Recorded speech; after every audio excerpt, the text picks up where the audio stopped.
right. If we could, we're going to be recording this session. So if you have an issue with that, you can address our questions offline. Happy to help you out, but we were going to record this so that everybody has access to it that's not able to make it. So good morning, good afternoon, depending on where you're coming from. My name is Julie Lenzer, and I am the Chief Innovation Officer at the University of Maryland. I'm also the founding director of the Quantum Startup Foundry. So welcome to today's webinar. Hopefully we'll go through the presentation, then leave some time for some Q&A. If you do have questions, you can put them in the Q&A in the webinar, and we'll be answering those as we go along or at the end, depending on where it makes sense.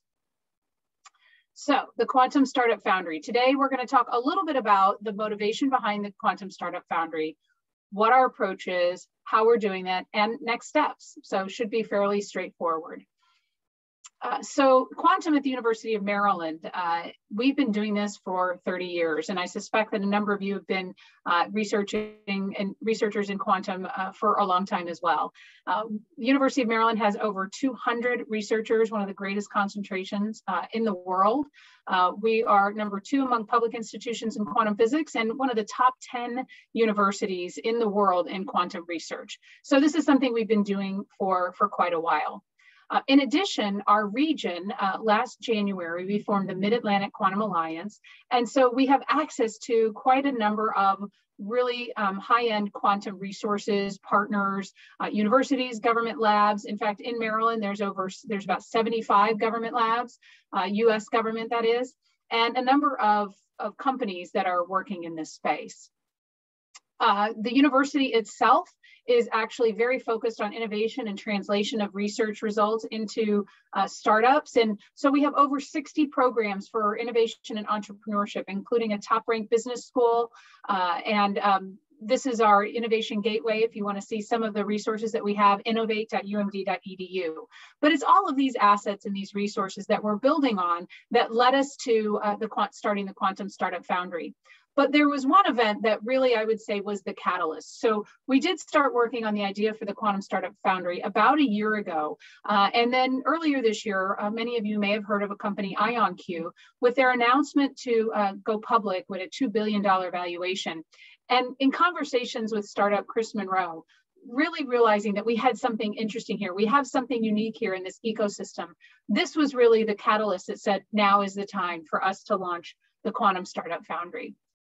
So one of the first things that we did is we did customer discovery, and some of you on this call may have been part of that discovery. So we went out and said, like any good startup operation, what are the customer needs? And we ended up reaching out to about 40 startup entrepreneurs and speaking with them in customer discovery roundtables. And it was your feedback, their feedback, that we used to develop what the Quantum Startup Foundry, what we would be offering, and the types of activities and services that you need to further quantum startups. And to be clear, the Quantum Startup Foundry is programs and resources that were uniquely designed to advance quantum startups. So I didn't say a little bit about my background. So I am a recovering entrepreneur. I'm actually not an academic. I'm an angel investor. I have done software startups, worked with Fortune 100 clients. And I also worked with the US government. I was the director of the Office of Innovation and Entrepreneurship. And through that, I was able to fund ecosystems all over the country that were doing technology-based startups. And so I know that we've got a lot of great resources already out there. And our goal is not to duplicate anything that's already out there, but really to provide additive resources and services that are specific for quantum startups. And so I'll talk a little bit about that. And one of the things I like to say, because it's true, right? Starting a business isn't rocket science, but a rocket scientist might not know how to do it. And so we're here as a resource to help fill that gap. So what is the Quantum Startup Foundry? As I mentioned, it's a community of resources and support, and the very infrastructure, the very foundation of it is the research and education, infrastructure, which are tools, facilities, and equipment, and talent, access to talent. PhDs, postdocs, students but not just that, but also entrepreneurs and mentors to help with the business side of it, all fueling the startups, both pre-startup and post-startup, to connect with customers. And so we're really focused on as a market accelerator, market traction, bringing investors and funding opportunities, service providers, et cetera. And I'm going to go through some of these specific offerings in more detail here. So as I mentioned, we're addressing the challenges unique to quantum. So access to customers is one of the things any startup needs, but particularly with the nascent the nascent status of quantum, understanding what the customer needs are, what are the unique use cases, how can you talk to different types of customers about how quantum, whether it's computing, sensing, materials, internet, cyber, we're not necessarily focusing on any one technology base for quantum, but then how do you understand what the customers want and need? And so that's a really big focus of what we're doing here. We're also offering assistance with small business innovation research or small technology transfer research, SBIR-STTR, which is a US-based program from the Small Business Administration that provides, it's the America's Seed Fund is what they call it. It's a great source of non-dilutive capital. But then also connecting to targeted investors and other funding opportunities. Another feedback that we heard from you is regulatory guidance, understanding how to navigate some of the export controls when you're shipping your products or devices from between different countries. Access to talent was also something we really heard loud and clear. And so we're working on connecting through our ecosystem and through our partners, which I'll talk about in just a minute, access to talent, a pipeline of quantum-ready workforce. And through our partners, as I just mentioned, which include things like the Mid-Atlantic Quantum Alliance, which I already talked to, the Potomac Quantum Innovation Center, which is a regional program that brings government, academia, and industry together. We're doing some marketing campaigns. And so you have an opportunity as part of the QSF to include your brand in some of these marketing opportunities as we're helping to educate folks on the power and the promise of quantum. So we'll be working, giving our startups that we're working with or our companies that we're working with access to do some of this marketing. And then, we do have office and lab space, but it is not required. This program, no part of this program, I take that back. There's parts of it, if there's certain funding that we have that you have to be local and reside in Maryland, but we are not requiring anyone to relocate their company to Maryland. However, we do have awesome office and we're bringing up some lab space. The picture that you see here is a new 350,000 square foot development. It's still a couple years off, but it's going to be the home of quantum. And in the interim, we have some interim facilities that you can come and locate your business there. Both office and we'll have lab space available. One of the exciting things about our office is it is on a gigapop internet. Mid-Atlantic Crossroads is a unit within the University of Maryland, which provides very high throughput, research grade, and secure access to secure internet. And they are currently working on a project around the quantum internet with some of our other researchers at University of Maryland. We are working on access to specialized tools, equipment, computing resources, supply chains, and facilities.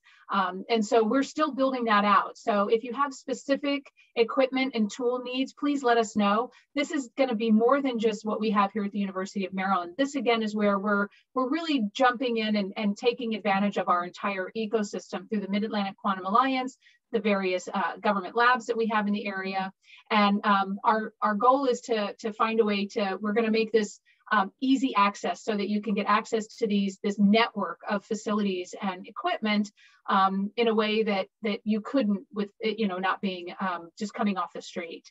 And then also, we recognize that intellectual property was also the folks that we talk to, that sometimes the terms and getting access to strong IP is a challenge. And so we can help coach you through that. We also are doing an inventory of our regional intellectual property that we can make available to you and doing express licenses and things like that so that we can kind of get from technology idea and get started on translating that as quick as possible. So now I'm going to go into each one of these individual programs. As I mentioned, the Traction Program is really about connecting with partners for teaming opportunities, market validation, and feedback. So we have large contractors in our region that are interested in what are some of the up and coming startups and technologies in quantum. They've asked us for access to these startups. And so we'll be doing some of this one-on-one matchmaking. Actually, here's the details there. We're going to be doing tailored services based on your needs. And we'll put together a memorandum of understanding. We're not asking for equity to do this. We're not asking for you to move, but we are asking you, we will be curating applications and we will be selecting people who are ready for this type of a program. And we're going to ask you to show up and to use your best efforts and, you know, to go through some of our programming to help you understand how best to work with large companies. So it's a rolling application process. It's not a cohort based. And again, because we will be working one-on-one with each company to tailor the connections and the support that you need. We're looking at a one-year program. You'll sign up for a one-year program, and then there's options to renew as you start to grow and thrive. We are looking for companies that have a minimum viable product, an MVP, or some other evidence of product, and you have to have some evidence of product market fit so that we know that you've done some of the work. We'll be providing a discount on space and equipment usage as part of this program. And then, as I mentioned, curated access to potential customers and partners. We are working on a partnership with a very large company that can provide access across a number of industries. And I was hoping to be able to announce it today. Unfortunately, you'll just have to be watching for that, which should be very soon. But opening up that gateway so that we can get you to the customers and the partners that you might want to help take your product and your service to the market. And then also, as I mentioned, participating in educational marketing campaigns to help get your brand out there.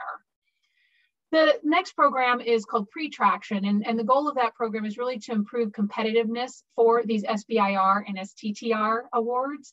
So specifically, this is a cohort-based program, which will be starting around mid-June, and it's being taught by Small Business Administration, SBA certified instructors and folks from the National I-Corps program that have been doing this for a long time. So the structure is it's going to be roughly 6 weeks curriculum. Again, it's not required to be on site. This is all virtual. Then there'll also be one-on-one coaching sessions and a follow-on I-Corps program. And for those of you who aren't familiar with I-Corps, it's in the US, it's the National Science Foundation's Innovation Corps, and it's really hyper-focused on customer discovery. And we do a lot of work also with kind of building out your team and making sure that the product and you understand where the market is for the product and or services that you are trying to bring to market. We believe so strongly in the I-Corps program. That's why we've rolled it into here. We are a node here at the University of Maryland. We partner with a number of our institutions or other universities in the region to deliver these programs. And we just think it's a really important part of any startup, especially a technology startup's journey. And so as part of the Pretraction, we also, as I mentioned, have access to a number of customers in different industries. And so especially for phase 2 SBIRs, you need to have support letters, or it's really good to have support letters from customers, and we're providing streamlined access to that. So the amount of, for those of you who aren't familiar with SBIR programs, the phase 1 is generally 100,000 plus or minus. It depends on the institution or the government lab that is delivering that. But then when you get into phase 2, we're talking in the millions. That's when we start to get to the big bucks. And so we can walk you through all that process. And there's an outline of the topics that we'll be talking about, kind of the basics. How do you collaborate with research institutions on these? We'll be doing just a little bit of an intro into I-Corps so you understand what it is, and talk about building teams there, talking about how these institutions evaluate these applications and the budgets, proposal writing, and then different resources that we have available in the region, and how to plan out your strategy, not to just get the phase 1, but to go after the larger dollars in the follow-on phases of SBIR. As I mentioned in the beginning, if you have any questions, please pop them in the Q&A. There will be lots of time at the end for question and answer. So the third pillar is around capital connections. So we're looking at our regional successes and our ecosystem to connect startups with capital. So what does that specifically mean? So in September of 2021, we are going to be having a Quantum Investment Summit. And there will be opportunities for folks to actually apply to pitch investors. We're going to be bringing innovators and investors together, doing one-to-one matchmaking, having curated small group discussions around specific topics that our investors are interested in.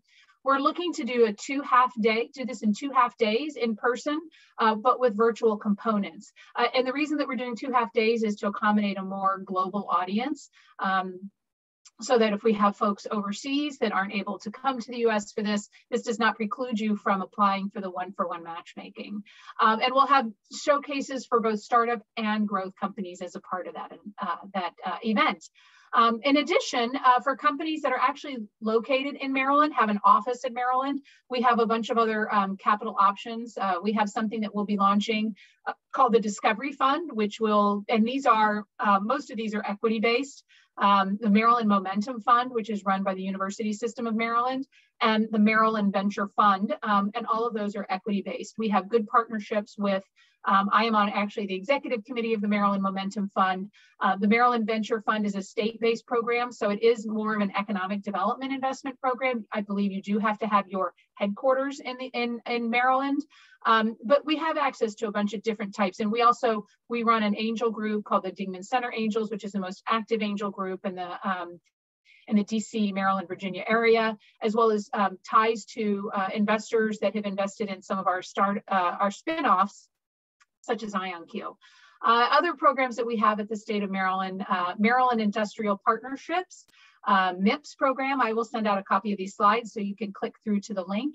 It provides funding for you to collaborate with researchers at the university, and the funding actually pays the researchers to work with you to do things like testing and validation or further development of your products through their labs. And then TEDCO, Maryland Innovation Initiative, requires collaboration with the Maryland University, but that is starts out as non-dilutive funding, and then their second phase company formation is $150,000 that is generally a convertible note. So that's the capital details. One of the questions came, are the terms for these funds fixed or the terms decided on a case-by-case basis? They are not fixed. They are decided on a case-by-case basis. And that's primarily because we know that we're going to be dealing with companies at all different levels of development. So for me to say, I'm going to give you $25,000 for 5% of your company, there's just no way I can say that. I'm going to guess that there are some companies whose valuation is way beyond that, and companies who maybe aren't quite there yet. So we recognize that that you're all at different stages, and so we're not setting any well, you have to give up this much equity for this much money. We'll be doing those deals, but I will tell you that we're very because I'm a entrepreneur myself. We're generally friendly terms, right? So we will work with you on that. All right, next. So we also have an international soft landing, which is a landing and launch pad for international companies. So this is something that we've actually been doing for about 12 years now. So we've had a soft landing operation. We've had foreign companies that have set up an office in the US and have started off in our incubator and then gone on to grow and have to move out, and they're actually, many of them are still in our research park, so still close by. So we help we can help establish with a US entity, give you physical office space. And then most importantly, I think jumping into any new ecosystem is how do you get connected to the business and the research partners that you need to drive your business. US-based talent, if you're going to be accessing government funding, there are we understand what all the restrictions are, what you have to do to be able to qualify for that. We can help you through that, as well as going after small business innovation research. Those generally need to be US entities and US citizens, but we can help you connect with partners that there might be opportunities for you to access some of that funding. And so we have the experience and expertise with navigating all of that for foreign companies. So our advisory board, these are not all of our advisory board members, the ones whom we could share their logos with you, but they've been a really important part of coming up with what this is and how this should look and how we're going to deliver it. And they're also then our partners in, as we're connecting you with the ecosystem, the Mid-Atlantic Quantum Alliance, especially in the Potomac Quantum Innovation Center. IBM's been very active with this, MITRE, Crypt, and IonQ. So we had startups, we had academia. George Mason University has a great materials lab. And so getting access to all of these resources and networks, this is really the multiplier effect. This is where the multiplies comes in, is through our network. So what's the process for entangling with QSF? Sorry, we couldn't go all the way through without some type of a quantum reference. Right now it's submitting your application. You can either go onto our website and fill out our web form, which is quantum.umd.edu/startup. It was earlier in the presentation, and we'll also make sure everybody has that. Most likely you probably found us through that. You can email it to qsf@umd.edu. All we're asking for right now is we're not asking for anything confidential. There's no need to fill out non-disclosure agreements, NDAs. So we're just asking for a non-confidential executive summary and a pitch deck if you have one. And we really want to know a short statement on why you're applying and what you hope to achieve.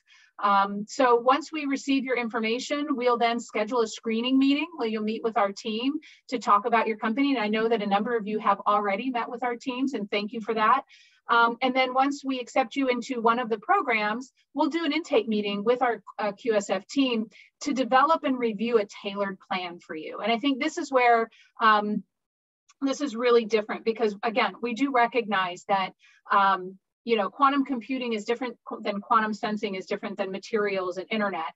And so, and you might be at different, that was the one thing that we found when we talked to companies in our roundtables, they're at all different called TRL levels, technology readiness levels. And so what we want to do is we want to make sure that what we're putting together is going to help you to execute and to get to your next milestone and get to add value to your company and your technology. And somebody asked, when will we be sending out the slide deck? I am happy to send that out just as soon as we're done with this presentation. So let's see. So next steps, our pre-traction applications, the deadline is May 31st. Rolling applications for the traction program, and then we'll be sending out, we're just waiting to finalize our keynote speakers to get our Quantum Investment Summit date. There's the website if you want to jump on. So that was the presentation. At this point, let's see, we have another question. Yeah, we got that. Are there any other questions that I haven't anticipated? I know this was a lot of information and I tend to talk fast, but again, I like to leave time open for you guys to tell me what you're interested in, what you need to know about. No questions, really. I addressed everybody's burning questions. Yes, let's see, we have a raised hand. Let's see. I think that the best way to do that, go ahead, Sunny, if you want to ask your question, you should be able to unmute yourself and talk. Oh, yeah. Hey, Julie. Very good to see you again. Yes. So this is great. Love the Quantum Innovation Startup and Initiative. And the question I had was, there are a lot of things going on in quantum, particularly with IonQ and some of the things they've done with adding qubits. Do you also help support areas of research and licensing, you know, into commercialization as a part of the program? Absolutely. To spin out companies? Yeah, absolutely. Yeah, no, we have a large focus on you know, our University of Maryland intellectual property. Are you talking about that comes out of University of Maryland, or are you talking about other institutions? Yeah, any of them, right? I mean, do you help kind of broker those relationships, or if you have things that people have said, okay, this might be right for licensing, yeah, in terms absolutely. of a tech that might be kind of to get a better sense of the market, since again, it feels like, you know, quantum is really ripe to boom, but yep. Also that it's a part of it could fit in a lot of different places. Right, and that's a great comment, because so the thing about quantum is it's like pretty wide and pretty broad. And so we're also looking at quantum enabling technologies because, you know, there's a lot of things that feed into the ability to do quantum. And so, so we're looking at quantum enabling.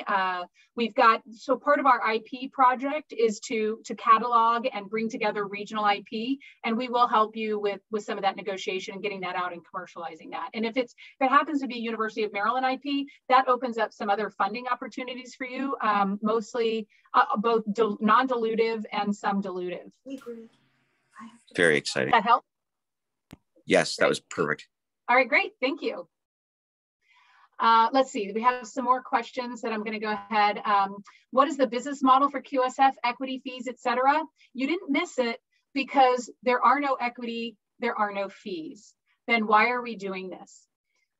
So I have a long history as an ecosystem builder. And one of the things that we have seen is that the ecosystem is global, and we don't want to cut off any global access to the ecosystem. That's going to help our researchers. It's going to help our startups if we're looking at this from a holistic perspective. So, you know, our university has recognized that that quantum is a great opportunity. We want to be the quantum capital, the capital of quantum. We want to be in Maryland. So we recognize that we can't make you move to Maryland, but we also, in my experience, if you have, I mean, we have the resources, we have the community, we have the, you know, the ecosystem that we're building.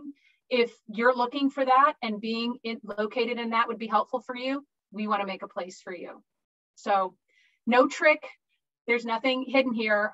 This is really about being a central catalyst for these world-changing technologies.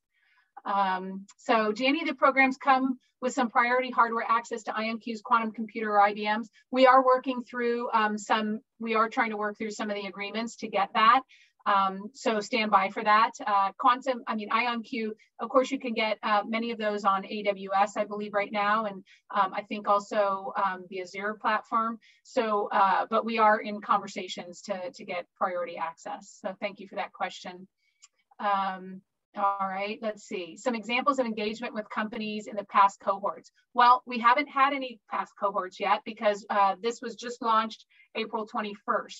But I will tell you that members of our advisory board, the way that they have talked about it, many of them are government contractors. And so they have large government customers that are very interested in quantum.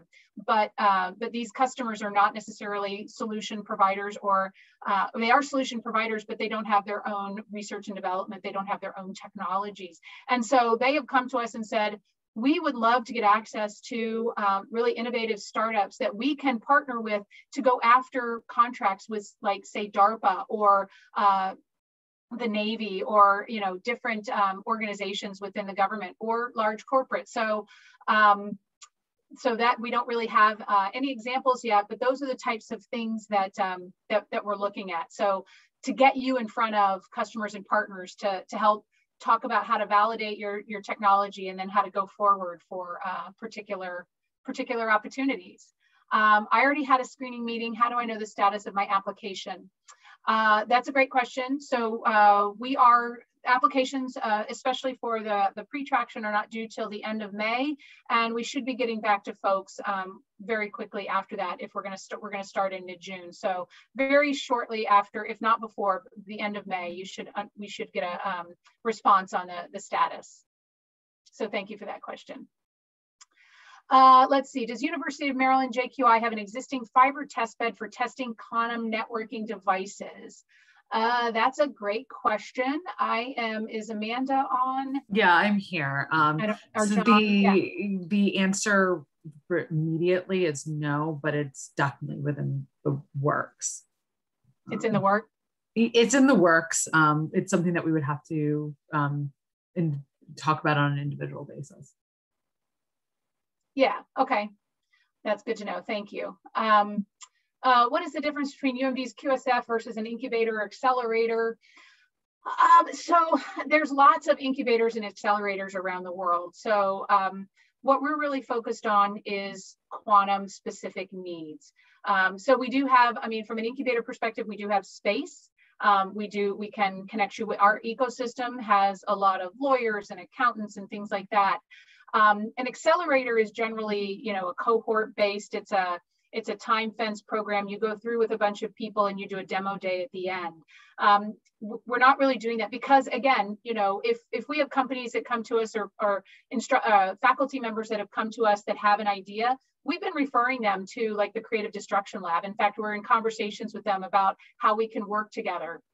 So we made the conscious decision not to duplicate anything. It's more about how do we leverage what's already working and out there. So that's the difference. We're not taking equity. We're not requiring you to be physically here. We see it more as a market accelerator. So we're trying to accelerate the value to your company to get to market. So I hope that, and if you have another question, please feel free to submit a follow-up. Is this appropriate for someone starting a nonprofit or consulting or educational company in quantum? Let's talk about your needs specifically, about how our connecting in, how it might feed the ecosystem and how it might, in connecting with customers might be of value to you. Again, we want to make sure that we're providing value and that you're being able to move your company forward. So absolutely would love to have a conversation with that. Are we looking for business experience to tie to a quantum startup? Absolutely. If you are a business startup and you're looking for a business entrepreneur and you're looking for a startup, would love to talk to you. Likewise, we do recognize that connection to talent is really, really important. So we will be, you know, if you're a technical startup and looking for a CEO, we have quite an extensive network that we'll be using to try and help you find, you know, do some talent matchmaking. We actually do that with our spinoffs at the University of Maryland. We have a CEO matchmaking event at least once a year. And we've been very successful in placing both CEOs and, you know, COOs and things like that into these companies, people that have experience, come out of the business community, and usually they have some understanding of the industry, at least, if not the technology. So thank you for that. And is QSF exclusively for new companies and small businesses? No, we aren't. And in fact, we suspect that for the Traction Program, you've got to have some type of product or service already developed that we're going to take live. So, and the Soft Landing generally is a company that's been established outside of the U.S. and wants to open a U.S. office. So the U.S. Entity might be a startup, but it's oftentimes a growing and sustainable business in the country that it's coming from. So no, we would love to talk with companies of all sizes that feel like they could make use of the ecosystem and the services that we're providing. Let's see. There's another question. I presume for the quantum projects, IP will be covered by Ventures. Are these quantum projects first vetted at Ventures? So we are. So I'm not sure I understand the full question. Quantum intellectual property coming out of the university, absolutely. Our technology transfer office is called Ventures. We do vet all of the intellectual property coming out before we decide whether or not to cover a patent. Ventures or the Tech Transfer Office will not cover patent costs for another institution's IP because generally that, or individually owned IP, because generally we don't own that, you know, and we would have to assign it to us, and most people aren't going to do that. So I hope that's helpful. If that wasn't your question, please, maybe you can clarify. And maybe Amanda, this might be for you, the access to the quantum optics lab to validate quantum mathematical models and protocols, Amanda or John?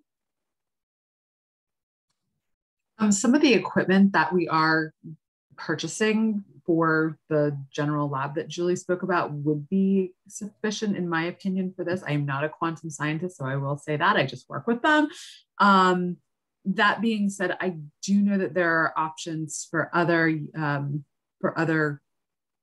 usages of equipment on campus with startup companies that we can go through, and Julie can speak a little bit about that too. But there are those policies already in place with UMD for startups.